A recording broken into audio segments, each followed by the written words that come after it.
नमस्कार, आदाब और सत श्री अकाल। Welcome to session number 2। आज का topic sprint planning. Sprint planning scrum की सबसे पहली सेरेमनी, इवेंट या मीटिंग होती है। तो कोई भी स्प्रिंट शुरू करने से पहले हम प्लान करते हैं उस स्प्रिंट में हम क्या करेंगे। तो स्प्रिंट प्लानिंग मोस्टली स्प्रिंट से 2 या 4 दिन पहले होती है। तो ये जो मीटिंग होती है, इसका टोन जो होता है वो ये होता है कि भाई हमें कामयाब होना है, राइट। जो एक वाटरफॉल में और स्क्रम एजाइल में जो डिफरेंस है वो ये है कि हम ये नहीं कि हम स्क्रम में प्लानिंग नहीं करते हैं, पर हम प्लानिंग एक बहुत छोटे समय की करते हैं। जब हम छोटे समय की प्लानिंग करते हैं तो हम बहुत क्लियरली समझते हैं कि हमें क्या करना है और कहाँ तक पहुँचना है। जब हम बहुत लंबे समय की प्लानिंग करते हैं तो उसमें कई सारी अजम्पशंस लेनी पड़ती हैं। वो बहुत मर्तबा वो अजम्पशंस पूरी नहीं होती।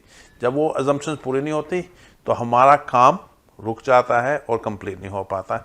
इसलिए प्रोबेबिलिटी सक्सेस की एजाइल स्क्रम में ज़्यादा है और वाटरफॉल में कम है, पर प्लानिंग तो होती है।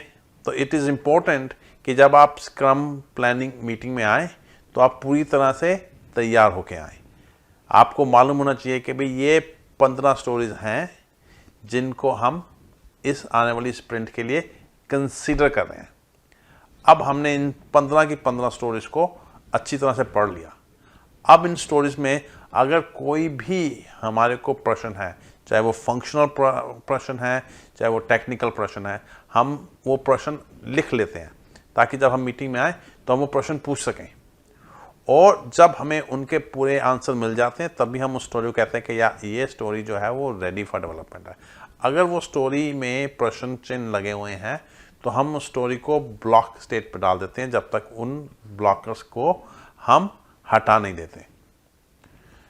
दूसरी चीज़ इसमें क्या होती है कि आप स्टोरीज का एक एस्टीमेट करते हो कि भाई ये स्टोरी को हम 2 दिन में कर सकते हैं, इसको हम 5 दिन में कर सकते हैं, इसको हम 10 दिन में कर सकते हैं। तो आपकी एक कैपेसिटी है। आपको मालूम है कि आपके पास सिर्फ 10 आदमी है काम करने के लिए, और 10 के 10 आदमी अगर 100% भी प्रोडक्टिव हो तो वो टोटल 100 दिन का काम उठा सकते हैं। तो अब अगर आपके पास टोटल 100 दिन का काम उठाने की क्षमता है तो आप उतना ही काम कमिट करेंगे।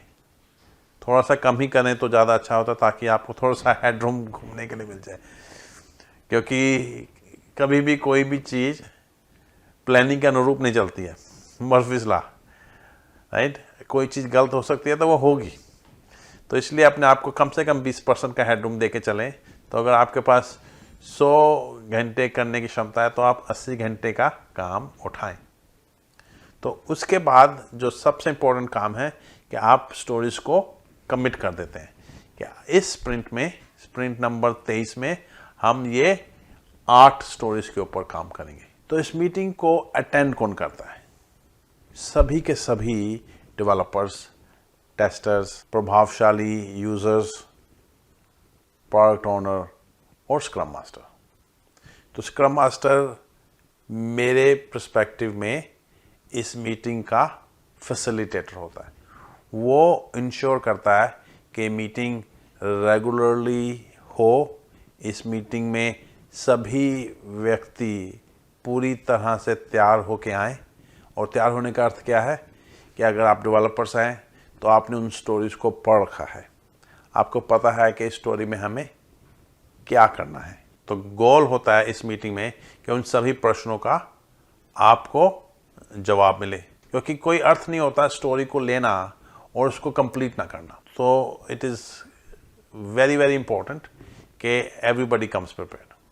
तो प्रोडक्ट ओनर की प्रिपरेशन थी कि स्टोरीज को एक डिटेल लेवल में लिखा। दूसरी कि उस स्टोरी को एक प्रायोरिटी रैंक दिया गया। और जितने भी दूसरे यूजर्स होते हैं वो भी उस मीटिंग में होते हैं ताकि वो सुन सकें कि भाई क्या प्रायोरिटी दी जा रही है। अगर वो प्रोडक्ट ओनर के साथ सहमत नहीं है तो वो उस चीज़ के ऊपर भी आपत्ति कर सकते हैं। अगले हफ्ते हम बात करेंगे scrum ceremony number 2, daily stand up की।